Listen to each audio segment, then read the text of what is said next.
So we studied the formula for average velocity as x2 minus x1 upon t2 minus t1.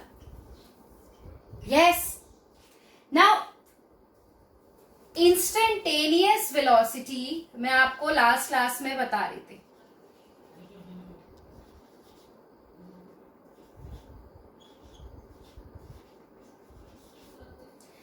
Instantaneous velocity means the velocity of an object at a particular instant.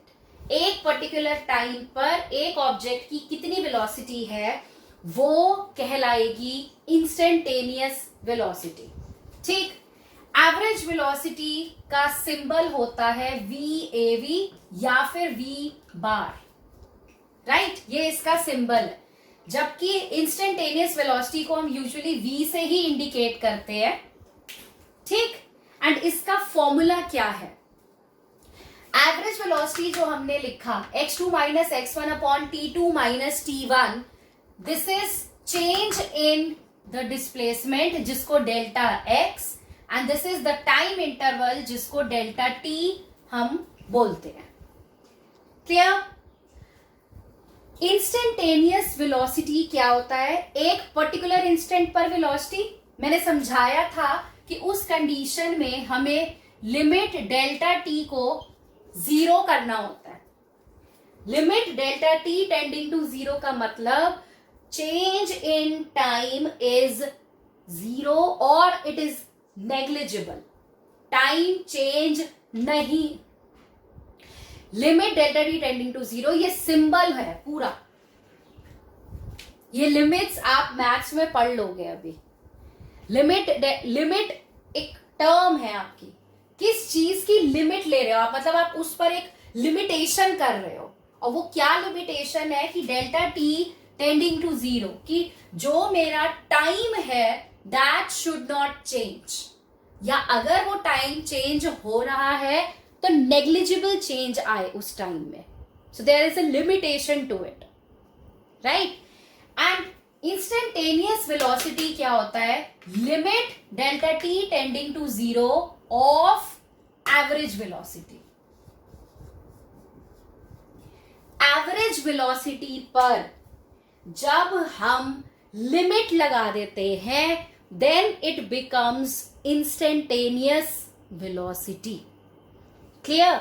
And एक चीज और याद रखना, ये जो delta मैंने बनाए हैं this is the partial differentiation. Right. जब भी आप पार्शियल डेरिवेटिव्स पर लिमिट लगाओगे तो वो आपके कंप्लीट डेरिवेटिव्स बन जाते हैं. This you have to remember these two formulas. Average velocity is delta x upon delta t, and जब हम एवरेज वेलोसिटी पर लिमिट लगा देंगे, लिमिट क्या लगाएंगे? Delta T tending to 0, that the time should not change, and if the time changes then the change in time should be negligible. Okay, so this is dx by dt. This is instantaneous velocity. हाँ जी. dt नहीं, dt 0 नहीं है. dt की value ये होगी t2 minus t1 जो आप निकालोगे. अभी नहीं है ना t2 minus t1 0. Delta t tending to 0 का मतलब ये नहीं है कि टाइम 0 है. This is change in time. Delta means change. नहीं बेटा, नहीं होगा. वो अलग, ये जो मैंने लिखा है ना ये अलग चीज है. दिस इज अ लिमिट कि आप इस delta x upon delta t पर एक लिमिट लगा रहे हो कि टाइम चेंज नहीं होना चाहिए. मैं आपको अभी एक क्वेश्चन कराती हूं, उस क्वेश्चन से आपको समझ आ जाएगा कि लिमिट लगाने का मतलब क्या होता है. लिमिट ये नहीं कह रहा कि t2 माइनस t1 0 है. लिमिट आपको ये कह रहा है कि टाइम में कोई भी चेंज नहीं आना चाहिए जब मैं इंस्टेंटेनियस वेलोसिटी कैलकुलेट कर रही हूं. इंस्टेंटेनियस मतलब एक इंस्टेंट पर आप निकाल रहे हो ना। अगर मैं 4th सेकंड पर निकाल रही हूं अपनी इंस्टेंटेनियस वेलोसिटी, तो वो 4th सेकंड से 5th सेकंड नहीं होना चाहिए, चेंज ना हो टाइम, उसी 4th सेकंड पर मुझे वेलोसिटी मिल जाए। ठीक है, इसके बाद एक और टर्म आती है आपकी एक्सीलरेशन। एक्सीलरेशन आपको पता ही है, rate of change of velocity is acceleration, right. If the velocity increases, then it is positive acceleration, and if the velocity decreases, then it is negative acceleration, right? And if the velocity increases by equal amount in equal time, we say that it is uniform acceleration. And when the velocity changes by unequal amount in equal time, we say that it is non uniform acceleration, right. ये सब आपको पता है, आपने पढ़ा है 9th में। Now there comes a term which is called as the average acceleration.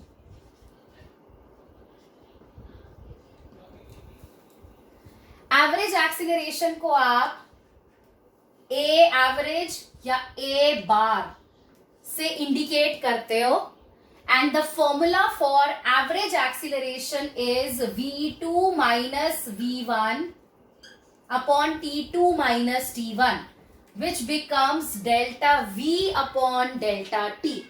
And similarly instantaneous acceleration का मतलब होता है एक पर्टिकुलर इंस्टेंट पर एक्सीलरेशन कितना है एक ऑब्जेक्ट के पास। This is instantaneous acceleration, and the formula is A is equal to limit delta t tending to 0 delta v upon delta t, which becomes dv by dt. ये जो dv by dt लिखा है, इसका क्या मतलब है? Velocity को आप टाइम के रिस्पेक्ट में डिफरेंशिएट करोगे, ठीक। इसी तरह इंस्टेंटेनियस वेलोसिटी जो हमने लिखा था dx by dt, उसका मतलब है x को टाइम के साथ डिफरेंशिएट करना। लिखिए question, the position of a particle is given by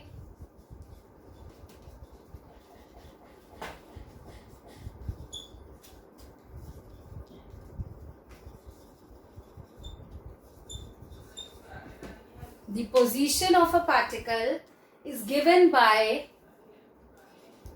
x is equal to 40 minus 5t minus 5t square. Okay, the position of a particle is given by x is equal to 40 minus 5t minus 5t square. Okay, x आपका metre में है, time आपका seconds में है, clear. First part, find the average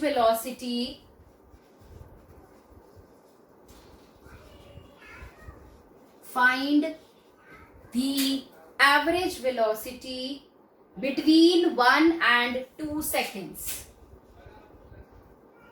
Between 1 and 2 seconds. ठीक। Second part है, find its instantaneous velocity at 2 seconds.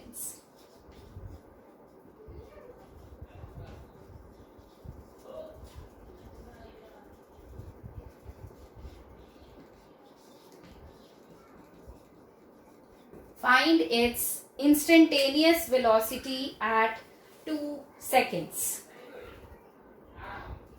Okay, अभी 2 part और है, पर पहले ये सॉल्व करते हैं, फिर 2 पार्ट और लिखवाती हूँ। हाँ जी, देखो हाउ टू सॉल्व आ गया। Okay good.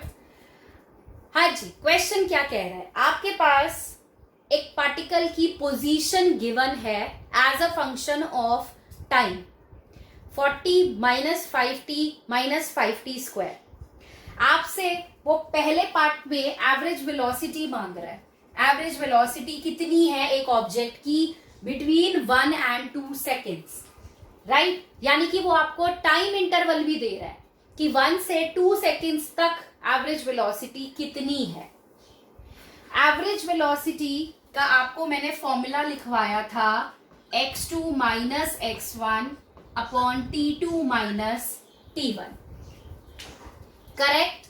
नाउ t2 मुझे पता है 2 सेकेंड्स गिवन है, t1 मुझे पता है कि 1 सेकेंड गिवन है। मेरे पास x2 और x1 नहीं है, पर हम x1 और x2 को कैलकुलेट कर सकते हैं। कैसे कर सकते हैं, x1 होगा वो x की value when the time is t1, right.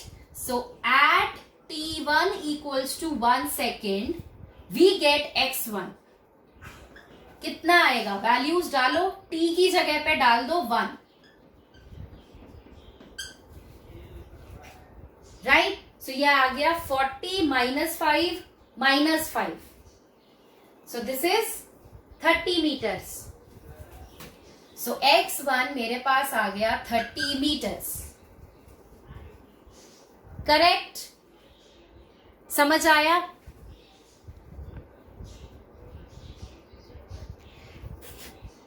इसी तरीके से x2 निकालने के लिए हम क्या करेंगे, at t2 equals to 2 seconds we can calculate x2। वो कितना आएगा, 40 माइनस t को डाल दो 2, हाँ जी, राइट। तो ये मेरे पास x2 की वैल्यू आ गई 10 मीटर्स। बस आ गया, फॉर्मूला में डालो, एवरेज वेलोसिटी आ जाएगी आपके पास।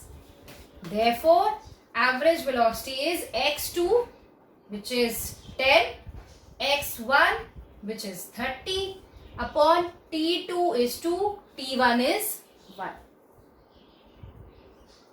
बस, correct. So this is minus 20 metre per second. ये आपकी एवरेज वेलोसिटी आ गई।